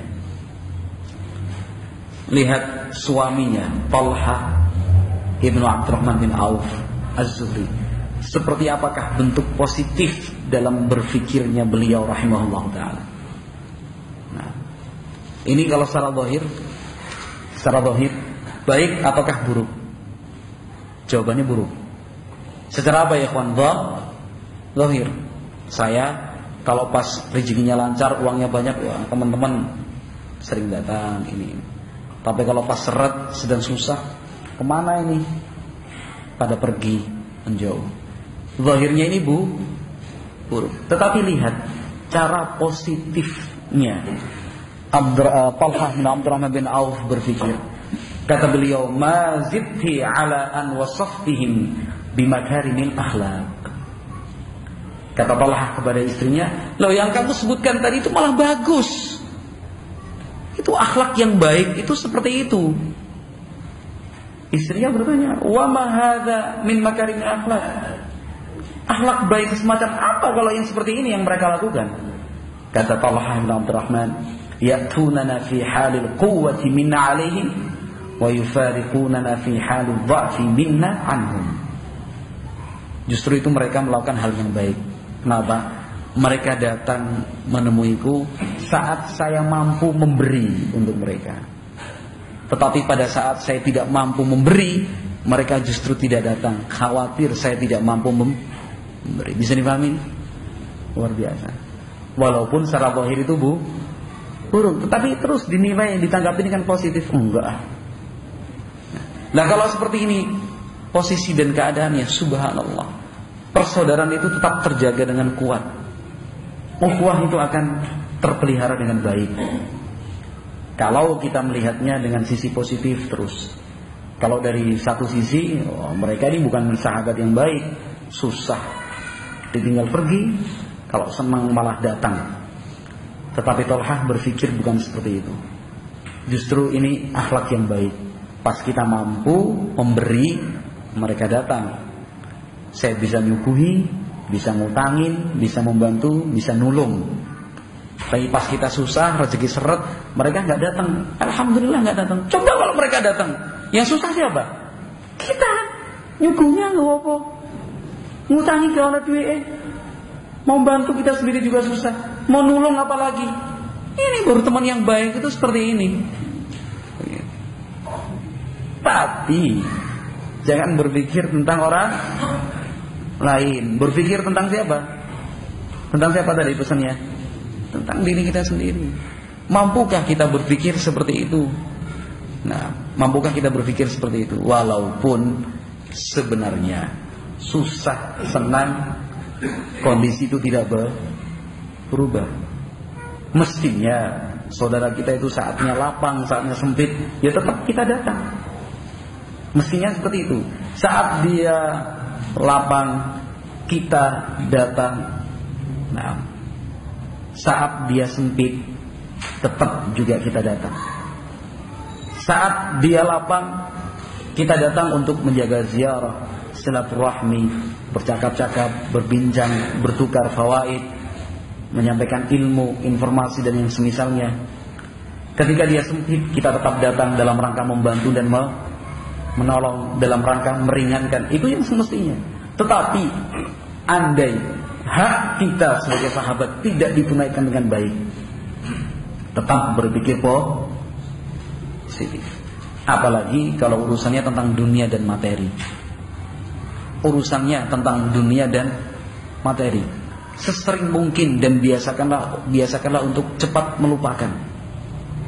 Kalau urusannya dunia dan materi, apalagi harta. Lupa itu maksudnya sudahlah, kesalahan yang kaitannya dengan dunia sudah lupakan saja. Persahabatan itu lebih penting. Persaudaraan itu lebih harus untuk dijaga. Misal, contoh yang paling ringan, misalkan kita sama-sama satu mobil, berisi 5 orang, 6 orang, 7 orang. Ini sama-sama bersahabat, sama-sama berteman. Nah, menuju satu tempat, katakan ziarah ke satu pesantren, 7 orang naik mobil, kan begitu. Butuh biaya bahan bakar, butuh biaya mobil karena mobilnya ternyata rental, butuh biaya karena kita harus beli makanan, minuman dan minuman ringan selama di dalam mobil. Kita juga perlu makanan dan minuman yang pokok, makan pagi, makan siang, makan malam, kan begitu. Akhirnya kita sepakat urunan. Satu orang misalkan 50.000, ya 50.000. Ada 7 berarti totalnya 350.000, kan gitu. Berangkat pagi, bahan bakar diisi, beli makanan dan minuman ringan, makan siang bareng-bareng, makan malam bareng-bareng, malamnya pulang. Ternyata hitung-hitungan bakul kita muncul. Tadi ngisi bensin pertama cuma 70.000, pulangnya juga 50.000, 120.000. Tadi saya masuk di toko market sana kok jajan untuk makanan dan minumannya nggak sampai 50.000. Mangani siang ambil malam tadi, jadi sisa 40.000 kok nggak dibalik no ya. Contoh yang sering terjadi, begitu kan ya? Begitu nggak? Alhamdulillah nggak jauh sih. Alhamdulillah Sidoarjo enggak. Ini sering saya temukan. Hitung-hitungan, jelimet hitungannya. Dihitung. Ini yang jadi bendahara, yang ditunjuk dan dipercaya untuk mengumpulkan uang dan membelanjakan uang tersebut. Itu nggak pernah ngitung. Yang penting duit kumpul, masukkan kantong, keluar seset. Ini yang sudah tugasnya ditekel oleh sahabatnya, nggak perlu ngitung, malah ngitung ini. Oh no, hari berikutnya bilang kita ini sisa 40 gak dibalik no. Masa kita hitung sih. Urusan dunia, urusan apa harapan. Sudah lupakan saja. Mau kembalian 30.000, mau sisa 20.000. Persahabatan itu jauh lebih penting. Apakah persahabatan kita itu nilainya hanya 40.000? Kalau 40.000 itu dipersoalkan. Apakah persaudaraan kita itu nilainya hanya 25.000? Kalau misalkan ingin dipermasalahkan, kan tidak kan? Lebih mahal dari 40.000, lebih mahal dan lebih bernilai dari 25.000. Tapi subhanallah, ternyata yang seperti ini juga masih sering kita temukan dalam kehidupan sehari-hari. Walaupun mestinya orang yang dipercaya pegang uang tadi mengumumkan, misal ini belanjanya dari berangkat sampai pulang, bahan bakar, makanan, minuman ringan, tadi makan siang dan makan malam, habisnya 310.000, sisa 40.000. Misalkan 40.000 ini kita infakkan, kita sedekahkan atas nama kita bareng-bareng, ya Allah. Itu seharusnya demikian. Dan kita berprasangka baik, memang sisa 40.000, tapi kita yakin 40.000 itu tidak akan dipek dewe itu. Pasti untuk kepentingan apa-apa sebenarnya. Oh gak iso arek ngono kok. Berpikirlah yang positif. Lupakan hal-hal yang kaitannya dengan dunia, harta, materi. Karena persahabatan itu jauh lebih mulia. Persaudaraan kita sama muslim, sama mukmin itu lebih dari itu semua. Kata sebagian para ulama, nah, ketika ditanya tentang hukukul mawaddah, hak cinta yang harus diperhatikan ketika bersahabat dan berteman. Kata para ulama sebagiannya, akhdhu afwil ikhwan wal idha an taqsir, berusaha untuk memaafkan saudaramu dan menutup mata dari kesalahan yang dilakukan olehnya, selama kesalahan itu kaitannya dengan dunia. Tapi kalau sudah kesalahannya karena syariat, melanggar aturan-aturan Islam, melanggar hukum-hukum Al-Quran, melanggar hukum-hukum sunnah Nabi Muhammad alaihi salatu wasallam, melanggar nasihat dan wasiat para ulama, tegur, beri nasihat. Bukan kemudian sudah pokoknya yang penting ikhwan, yang penting persahabatannya dijaga. Gak bisa. Ini namanya persaudaraan Jamaatut Tabligh. Enggak usah bicara tentang tauhid, malah memecah belah umat. Ini persaudaraannya Ikhwanul Muslimin. Nah, yang penting Islam pada Islami, salah ya dimaklumi. Padahal kesalahan itu kesalahan yang fatal. Kesalahan itu adalah kesalahan syirkiyah. Kesalahan itu adalah kesalahan bid'iyah. Kesalahan itu adalah kesalahan yang maksiat, bukan duniawiyah. Ya mestinya ditegur, diingatkan. Nah, mestinya ditegur dan diingatkan, bukan kemudian malah dibiarkan. Tetapi kalau memang kesalahan itu kaitannya dengan pribadi, kesalahan itu kaitannya dengan dunia, materi, harta dan yang semisalnya, bolehlah kita untuk mengamalkan nasihat-nasihat para ulama ini, memberikan maaf, memaklumi, memahami dan yang semisalnya. Nah, Al-Imam Al-Asma'i rahimahullahu ta'ala, seorang ulama ahli bahasa, ulama ahli sunnah, beliau mengatakan, menukil ucapan seorang Arab Badui yang kemudian beliau nyatakan benar. Nah, ucapan tersebut disebutkan seorang Arab Badui mengatakan, tanasa masawi al-ikhwan yadum laka wudduhum, yadum laka wudduhum.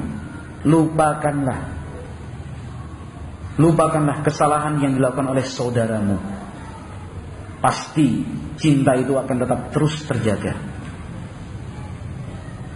Kesalahan seperti apa yang dimaksud oleh Al-Imam Al-Asma'i rahimahullah ta'ala? Tentu kesalahan yang kaitannya dengan pribadi atau urusan dunia. Tapi kalau sudah urusan agama, urusan syar'i, Al-Quran dan Sunnah Nabi alaihi salatu wassalam, tidak bisa kita lupakan. Ditegur, diingatkan, diberi nasihat. Nah, tetapi yang dimaksud oleh beliau rahimahullah ta'ala di sini adalah kesalahan yang urusannya pribadi. Nah, yang urusannya duniawi, demi menjaga cinta, demi menjaga persahabatan, demi menjaga persaudaraan. Kalau misalkan kita hidup hanya untuk dan selalu menghitung-hitung kesalahan teman, tidak akan nyaman hidup ini. Yang diingat cuma salahnya terus, yang diingat-ingat selalu kurangnya saja. Nah, kita tidak akan pernah nyaman hidup di dunia ini. Maka salah satu nasihat para ulama rahimahumullahu ta'ala, nasihat para ulama rahimahumullahu ta'ala untuk nyaman di dalam hidup di dunia ini adalah berusahalah agar kita yang menyesuaikan orang lain, bukannya kita menuntut orang lain menyesuaikan kita. Nah, manusia itu kan berwatak-watak, jenis dan ragamnya berbeda, tabiat dan karakternya, wataknya tidak ada yang sama. Ada yang pendiam, ada yang cerewet, ada yang pemaaf, ada yang pemarah, ada yang dermawan, ada yang kikir, ada yang senang membantu, ada yang tidak mau direpoti, ada yang egois, ingin menang sendiri, ada lagi yang sangat sangat ingin untuk berbagi dengan orang lain. Kan macam-macam orang ini. Nah, maka kita yang berusaha untuk menyesuaikan. Nah, kita yang berusaha untuk menyesuaikan orang-orang tadi. Oleh sebab itu, langkah penting yang harus kita ambil untuk mempertahankan persahabatan dan persaudaraan adalah mengenal karakter teman dan sahabat kita. Ternyata orang itu nggak senang diguyonin, ya jangan diguyonin. Jangan kemudian bersikukuh, saya senang guyon kok, saya senang guyon. Itu namanya menuntut orang lain menyesuaikan kita. Hidup kita tidak akan pernah nyaman seperti itu. Pasti akan terlibat konflik. Orang itu jelas gak suka guyon kok, kita pengennya guyon sama dia, gak seneng kok, hanya ribut. Tapi kalau kita sudah kenal warak karakter dia, orang ini tidak senang guyon, ya sudah, jangan guyon sama dia, kecuali dia sendiri yang ngajak guyon. Misalkan begitu. Orang ini ternyata senengnya humor dan bercanda. Nah, kita berusaha untuk menyesuaikan humor dan bercanda sesuai dengan dia, diimbangi tentu dalam batasan-batasan yang syar'i. Nah, jangan sampai karena dia orang yang senang guyon, senang humor, kemudian kita pasangnya serius terus. Nanti akan konflik. Tetapi kita yang berusaha untuk serius. Nah, Allah Subhanahu wa taala berfirman dalam Al-Qur'an, "Wa ja'alna ba'dakum li ba'din fitnatan atasbirun." Dan kami jadikan kalian sebagian dengan yang lain adalah ujian. Maukah kalian bersabar? Maukah kalian bersabar menghadapi berbagai macam orang tadi dengan watak dan karakter yang sangat berbeda-beda? Nah, dengan watak dan karakter yang sangat berbeda-beda. Ikhwati fillah yang dimuliakan dan dirahmati Allah Subhanahu wa taala, itu selalu berpikir positif. Sehingga sebagian ulama mengatakan demikian, la yufsidannaka dhannu 'ala as-sadiqin qad aslahaka al-yaqinullah. Jangan sampai satu prasangka buruk itu merusak dirimu. Jangan sampai ada satu prasangka buruk merusak dirimu terhadap seorang sahabat, sementara engkau sudah yakin dia orang baik. Nah, ini dalam praktek sehariannya berpikir positif terus. Berpikir positif terus. Misalkan dalam hal jual beli. Dalam hal jual beli. Nah, satu kardus misalkan isinya 1 kilo. Katakan demikian, 1 kilo habatus sauda. Dikemas sendiri dengan label sendiri, dijual oleh saudara kita. Suatu saat kita pesan 1 kilo habatus sauda, ya 1 kilo, diantar ke rumah 1 kilo. Ternyata sampai di rumah kita timbang, tidak sampai 1 kilo, setengah kilo tok. Padahal di labelnya itu tertulis 1 kilo, 1 kilogram. Ditimbang loh, kok 1 kilo ini. Selama ini kita mengenal dia orang baik. Selama ini kita mengenal dia orang jujur. Selama ini kita mengenal orang ini amanah. Tetapi kenapa dalam kasus ini dia memberi habbatus sauda yang semestinya sesuai dengan pesanan 1 kilo, ternyata hanya setengah kilo saja dia berikan. Ternyata hanya setengah kilo saja dia berikan. Nah, dalam kondisi yang seperti ini, ingat kembali nasihat para ulama, jangan sampai ada prasangka buruk kemudian merusak hubungan itu. Karena sebelumnya kita sudah yakin dia orang baik, kita yakin dia orang terpercaya, kita yakin orang ini amanah. Tetapi mungkin dia lupa, mungkin dia keliru masukkan, barangkali dia tidak sengaja. Ada kemungkinan-kemungkinan yang lain. Berpikir positif. Nah, berpikir yang positif. Setelah itu silakan, secara syariat Anda dipersilahkan, diberi pilihan. Silakan datang menemui orang itu, kemudian menyatakan tadi timbangannya kurang.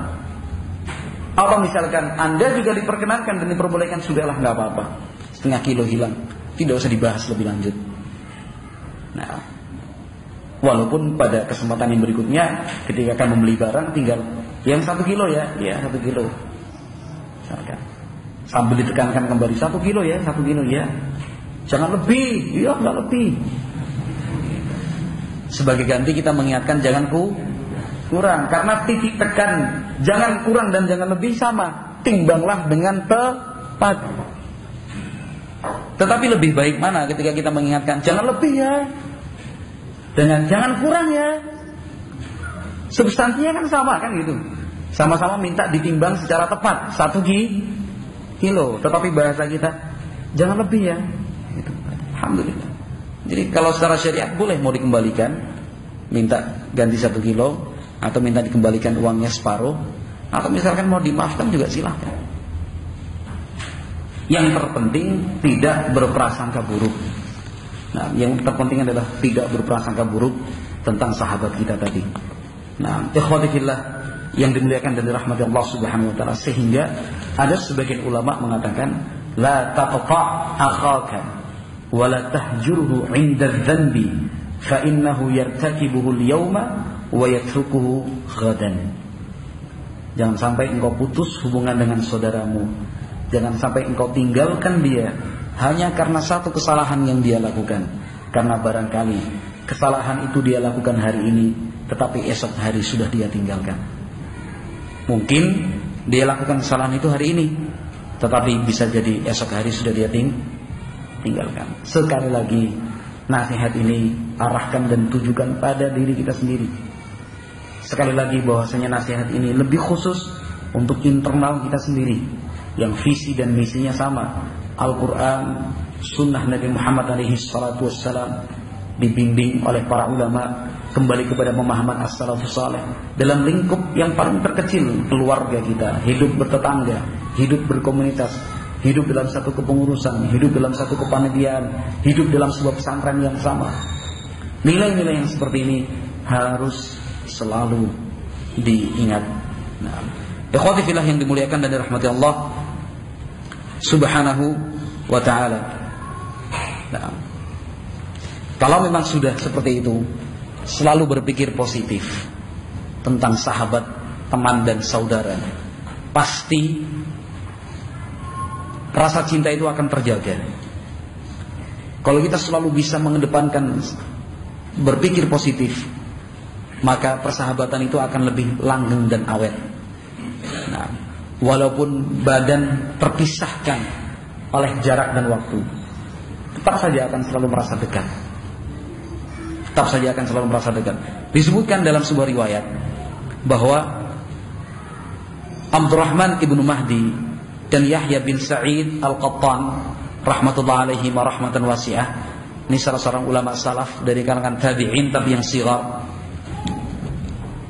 atau tabi'ut tabi'in, bahwa di antara Abdurrahman ibnu Mahdi dan Yahya bin Sa'id Al-Qattan itu terjalin persahabatan dan cinta. Al-Imam Ibnu Mahdi dan Al-Imam Al-Qattan rahmatullah alaihima. Fakanatis sanatu tamurru alaihima la yaltaqiyan. Nah, ternyata setahun penuh kedua orang yang saling bersahabat ini tidak pernah bertemu. Setahun penuh lamanya dua orang bersahabat ini tidak pernah bertemu. Faqila li ahadihima fi dzalik. Akhirnya ditanyakanlah kepada salah satunya. Nah, bersahabat, bersaudara, berteman, kenapa sampai 1 tahun tidak bertemu? Faqala, kata beliau rahimahullah, idza taqarabatil qulub lam yadurra taba'udul ajsam au kalimatan nahwaha. Kata beliau rahimahullah, apabila hati itu sudah dekat, apabila hati itu sudah dekat, badan yang terpisahkan oleh jarak itu tidak akan berpengaruh apapun. Itu tidak ada pengaruhnya walaupun jaraknya jauh, walaupun tempatnya berbeda. Tapi kalau hati itu sudah dekat, nggak ada masalah. Masalahnya adalah hati yang sudah tercerai-berai. Masalahnya adalah hati yang sudah berselisih, berbeda. Walaupun hidup berdampingan, walaupun duduk bersebelahan, walaupun rumahnya berdempetan, itu rasanya jauh sekali. Rasanya sangat jauh sekali. Walaupun dekat di samping kanan, samping kiri, rasanya itu tidak nyaman kalau duduk sama dia. Kalau sudah satu mobil, satu bis, atau satu ruangan, dalam satu pertemuan, nah, kok rasanya nggak pas. Nah, ini yang menjadi masalah dan persoalan. Tapi kalau hati itu sudah dekat, hati itu sudah dekat, saling mencintai, saling memahami, saling mengerti, walaupun terpisahkan oleh jarak jauh sekali, meski dipisahkan oleh waktu 1 tahun, 2 tahun, 3 tahun, tetap saja hati itu merasa dekat. Ini hasil dari nilai-nilai positif tadi yang dijelaskan oleh para ulama rahimahumullah. Berpikir positif tentang saudaranya, berusaha melayani, membantu saudaranya. Nah, maka biidznillah azza wa jalla, nah, persahabatan sejati yang didambakan oleh sekian banyak orang itu amat mudahnya terwujud dalam kehidupan sehari-hari. Ikhwati fillah yang dimuliakan dan dirahmati Allah Subhanahu wa ta'ala. Maka karena itu ada beberapa ajaran dari Nabi Muhammad sallallahu alaihi wasallam agar persahabatan itu tetap langgeng. Salah satunya adalah ikhbaruhu bimahabbatihi lah. Kalau memang kita senang, suka, cinta kepada seseorang, sampaikan. Cintanya karena Allah, sayangnya pun karena Allah. Nah, sampaikan. Itu pesan dari Nabi Muhammad sallallahu alaihi wasallam. Di dalam hadis Al-Miqdam radhiyallahu taala anhu yang diriwayatkan oleh Al-Imam Ahmad rahimahullah, Al-Imam Abu Dawud rahimahullah, dan Al-Imam At-Tirmidzi rahimahullah serta para ulama lainnya. Nabi Muhammad alaihi salatu wasallam menyatakan, "Idza ahabba ar-rajulu akha falyukhbirhu annahu yuhibbuh." Kata Nabi alaihi salatu wassalam, apabila salah seorang di antara kalian mencintai saudaranya, sampaikan bahwa saya mencintai kamu, bahwa saya mencintai kamu karena Allah Subhanahu wa ta'ala. Walhamdulillah, yang seperti ini sudah banyak dilaksanakan dan diamalkan oleh kita. Nah, dilaksanakan dan diamalkan oleh kita. Betapa indah dan sejuknya ketika kalimat-kalimat ini disampaikan dan dinyatakan oleh seorang sahabat dan kawan, datang menemui kita dalam momen yang pas, waktu yang tepat, suasana yang baik. Nah, dengan penuh ketulusan dan kekhusyuan dia mengatakan sambil menjabat tangan kita, "Uhibbuka fillah." Sungguh saya cinta kamu karena Allah, bukan karena yang lain. Indah sekali. Di dalam riwayat yang lain, Nabi Muhammad SAW mengajarkan kepada kita untuk membalas, untuk menjawab kalimat cinta tadi dengan ucapan ahabbakalladzi ahbabtani fi. Semoga Allah mencintaimu karena engkau mencintaiku karena Dia. Doa. Nah, doa. Maka ketika kita senang dengan orang, jangan didiamkan, jangan ditutup-tutupi, bukan. Kalau memang engkau senang dan cinta sama orang, tertarik, berminat, merasa dekat, sampaikan. Nah, saudaraku atau ustaz, mas, kang, cak, sampaikan. Sungguh saya mencintai kamu karena Allah, saya sayang kamu karena Allah Subhanahu wa ta'ala. Kita mengucapkan kalimat-kalimat yang seperti ini, ikhwati fillah barakallahu fikum, karena memang diajarkan dan dibimbing oleh Nabi Muhammad sallallahu alaihi wasallam. Nah, suatu saat ada seorang sahabat di hadapan Nabi Muhammad alaihi salatu wassalam. Nah, di hadapan Nabi Muhammad alaihi salatu wassalam menyatakan, "Wahai Rasulullah, sungguh saya sangat senang dengan orang ini yang baru saja lewat." Kata Nabi alaihi salatu wassalam, "Apakah rasa yang engkau punya itu sudah engkau sampaikan kepada dia? Apakah rasa cintamu pada dia sudah engkau sampaikan?" Kata sahabat itu, "Belum wahai Rasulullah." Kata Nabi alaihi salatu wasallam, "Sampaikan kepada dia. Sampaikan kepada dia bahwasanya engkau mencintainya karena Allah Subhanahu wa ta'ala." Sahabat itu segera bergegas menemui orang yang lewat tadi, kemudian menyatakan, "Sungguh aku cinta kamu karena Allah Subhanahu wa ta'ala. Sungguh aku sayang kamu karena Allah Subhanahu wa ta'ala." Apakah hal ini cukup diucapkan sekali, dua kali? Jawabannya belum cukup. Jawabannya belum cukup. Sesering mungkin, tetapi bukan setiap saat, bukan setiap hari, bukan setiap waktu. Kalimat sesering mungkin tentu disesuaikan dengan kondisinya, disesuaikan dengan keadaan, disesuaikan dengan waktu dan tempat. Nah, bukan nanti sebelum tidur kirim SMS kepada Pak Tono, "Pak Tono, uhibbuka fillah." Nanti pas subuh jam 6 pagi, "Pak Tono, uhibbuka fillah, aku cinta kamu karena Allah." Ya, istrinya cemburu. Oh, istrinya saja nggak pernah digituin, kan itu. Maka kalimat sesering mungkin maksudnya disesuaikan dengan apa? Waktu, disesuaikan dengan kondisi, disesuaikan dengan momen, nah, disesuaikan dengan peristiwa tertentu, begitu. Bukan kemudian tiap pagi, siang, sore, malam sebelum tidur, bangun tidur SMS atau telepon, "Pak Tono, uhibbuka fillah." Ngono ya. Ditutup. Nanti bangun tidur, "Pak Tono, salat subuh dah." Wes. Iki Pak, pengen ngucapno ae uhibbuka fillah. "Oh ya, habbakalladzi ahbabtani fi." Nah, ini ghulu namanya. Ghulu. Tetapi tentukan dengan kondisinya, waktunya, posisinya seperti apa. Itu pesan dari Nabi Muhammad sallallahu alaihi wasallam. Berbicara tentang doa seperti ini. Nah, maka salah satu perekat cinta dan salah satu penguat dari ukhuwah adalah menghidupkan kembali sunnah Nabi sallallahu alaihi wasallam, yaitu mendoakan kebaikan antar sesama kita. Mendoakan kebaikan antar sesama kita. Barangkali kita selama ini jarang menyebut nama sahabat dan teman terdekat kita dalam doa-doa. Hidupkan kembali kebiasaan untuk mendoakan orang lain, teman dan sahabat, dengan menyebut namanya. Itu sunnah Nabi sallallahu alaihi wasallam. Secara khusus untuk orang tertentu, secara khusus tentang kondisi orang tersebut. Misalkan saya punya teman namanya Tono, sakit terbaring di rumah sakit, mungkin opnam karena sebuah operasi yang harus dijalani. Maka sebagai seorang sahabat yang baik, ketika saya berdoa, saya sebut namanya, saya sebutkan apa keinginan saya untuk dia. Ya Allah, berikanlah kesembuhan untuk saudaraku Tono. Ya Allah, curahkanlah kesabaran untuk sahabatku Tono. Ya Allah, berikanlah ketabahan dan kelapangan untuk istri dan anak-anak saudaraku Tono.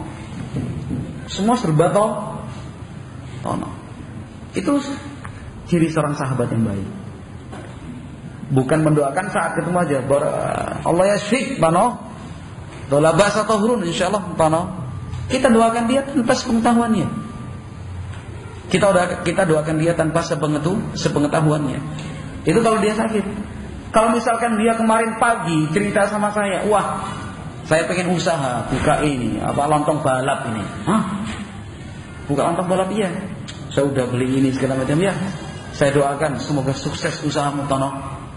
Setelah sembuh pengen usaha lontong balap, baru makan. Sebagai sahabat yang baik, doakan, ya Allah, mudah-mudahan usaha yang sedang dirintis oleh Tono buat warung lontong balap, rujak cingur dan yang semisalnya itu, mudah-mudahan lancar, sukses. Jauhkan dia dari orang-orang yang hasad. Nah, ya Allah, berikan untuk dia pelanggan-pelanggan yang setia. Sebut namanya tanpa sepengetahuan dia.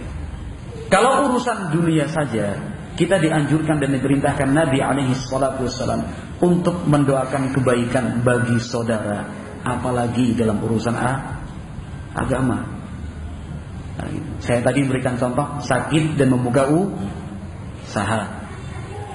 Tetapi perlu juga diberikan contoh yang kaitannya doa dalam hal urusan akhirat. Misalkan kita punya teman Tono tadi, sudah sekian lama kok nggak kelihatan ngaji, taklimnya jarang-jarang. Dengar-dengar berita kok katanya sudah mulai futur, punya masalah ini dan itu. Doakan, ya Allah, teguhkanlah saudaraku Tono di atas Al-Quran dan Sunnah. Ya Allah, berikanlah semangat kepada saudaraku Tono, semangat untuk kembali belajar dan thalabul ilmi syar'i. Ya Allah, berikanlah kesabaran untuk dia berjalan di atas Al-Quran dan Sunnah Nabi Muhammad sallallahu alaihi wasallam. Ini urusan akhirat. Kalau urusan dunia kita dianjurkan, apalagi urusan akhirat. Nah, atau misalkan kita mendengar bahwa si Tono ini ternyata mengikuti program bahasa Arab di sebuah pesantren salafi selama 2 bulan atau 3 bulan. Dengar, wah, Tono mangkat Andi, ini ikuti program bahasa Arab 2 bulan di pondok Arab. Doakan tanpa sepengetahuan dia. Ya Allah, berikanlah kesabaran buat si Tono, biar 2 bulan dia sabar di sana. Jangan tengah jalan terus mulai. Ya Allah, berikanlah keteguhan dan ketabahan kepada si Tono, agar dia sukses belajar sesuai dengan target yang dia cari. Doakan tanpa sepengetahuan dia. Kenapa? Nabi Muhammad sallallahu alaihi wasallam bersabda dalam sebuah hadis yang diriwayatkan oleh Al-Imam Muslim rahimahullahu taala dari sahabat Abu Darda radhiyallahu taala anhu, kata Nabi, "Ma min 'abdin muslimin yad'u li akhihi bi dhahril ghaib illa qala al malak walaka bimithlim. Kata Nabi alaihi salatu wasallam, tidak ada seorang hamba muslim yang mendoakan kebaikan untuk saudaranya tanpa sepengetahuan yang didoakan, kecuali pasti malaikat yang ada di sampingnya ikut mendoakan. Amin, ya Allah kabulkan doa hambamu ini, dan untukmu wahai hamba seperti yang engkau doakan. Seperti yang engkau doakan. Kalau dalam contoh tadi, si Tono jatuh sakit, ya Allah berikanlah kesembuhan untuk si Tono karena dia sakit. Malaikat akan mengatakan amin, ya Allah kabulkan doa hambamu ini. Dan untukmu demikian juga. Kalau misalkan engkau sakit, malaikat mendoakan sembuh. Kalau contoh yang kedua tadi, ya Allah berikanlah kesuksesan untuk si Tono karena ia baru merintis usahanya. Sukses. Malaikat mengatakan amin, ya Allah kabulkan doa hambamu ini, dan untukmu juga wahai hamba, semoga sukses usahamu. Kalau dalam urusan yang ketiga tadi, contoh yang ketiga, agar semangat belajar, semangat thalabul ilmi, semangat ngaji, semangat ta'lim, malaikat mengatakan amin, ya Allah kabulkan doa hambamu ini, dan engkau pun wahai hamba semoga tetap semangat ngaji dan ta'limnya. Kalau contoh yang keempat, sabar dalam belajar bahasa Arab, malaikat juga akan mengatakan amin, ya Allah kabulkan doa hambamu ini, dan engkau wahai hamba semoga engkau pun sabar ketika belajar bahasa Arab. Seperti itu.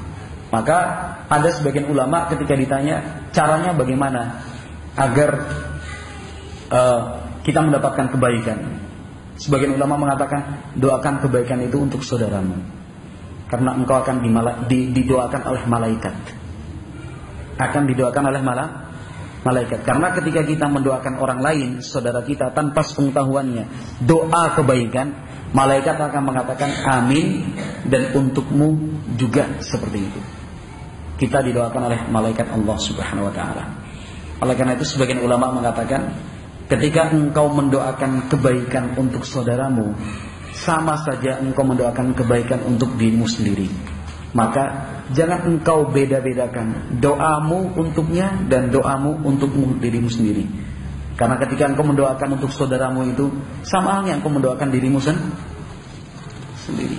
Nah, itu barangkali buah dari sabda Nabi Muhammad SAW, la yu'minu ahadukum hatta yuhibba li akhihi ma yuhibbu li nafsihi. Hadis muttafaqun alaih dari sahabat Anas bin Malik Abu Hamzah radhiyallahu ta'ala anhu. Kata Nabi SAW, iman kalian itu tidak sempurna sebelum kalian menginginkan kebaikan untuk saudaramu, sama halnya ketika engkau berkeinginan agar kebaikan itu ada pada dirimu.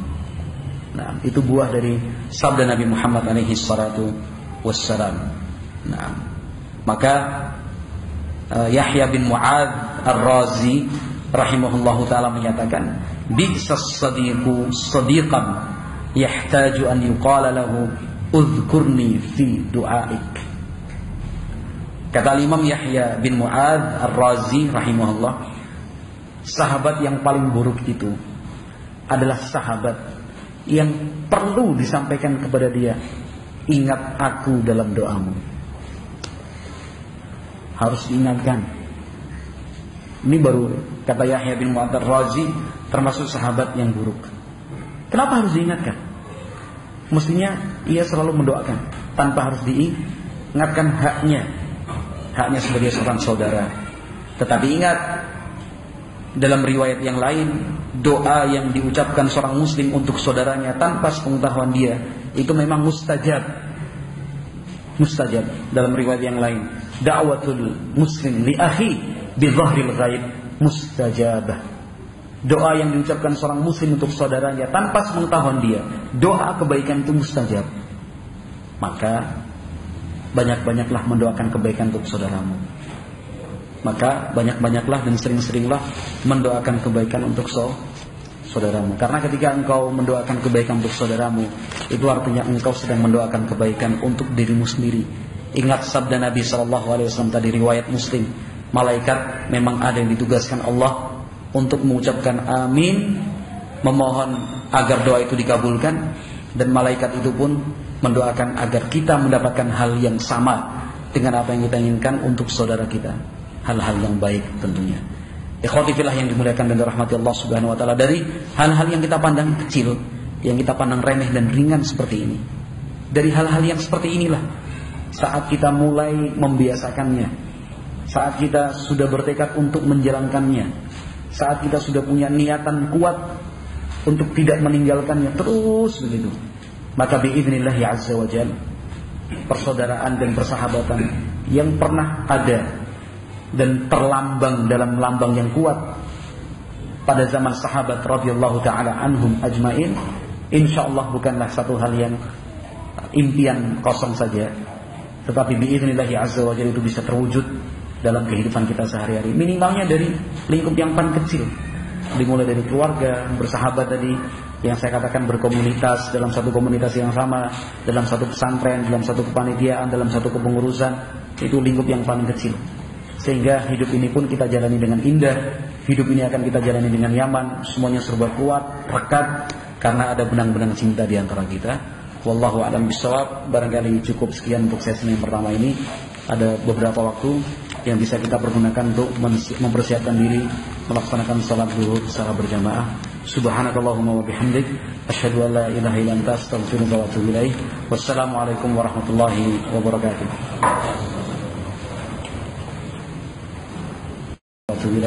Wassalamualaikum warahmatullahi wabarakatuh.